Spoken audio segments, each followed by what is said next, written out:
بسم الله الرحمن الرحيم. ودكتور عبد الكريم أحمد محمود كنا تخصصي قلينada iyo daweynta cudurrada haweenka waxaan jecelnahay barnaamij wacyigelin ah inaynu ka sameeyno arrimaha la xiriira dhiigkarka ku dhaca dumarka uurka leh.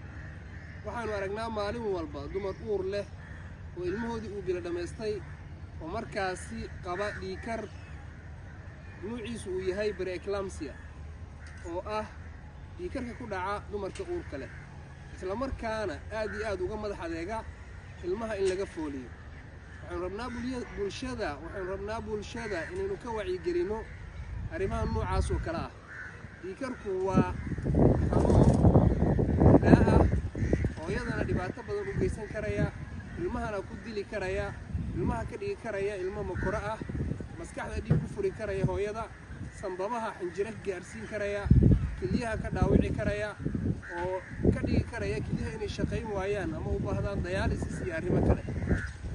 ayadoo ay sidaa ay tahay oo xanuunkaas uu yahay xanuun sidaa khatar hooyada ugu ah isla markaana uu jiifka khatar ugu ah oo ay dhici karaysa inuu ku dhinto kadibna taladii uu isla iyadii ay noqoto.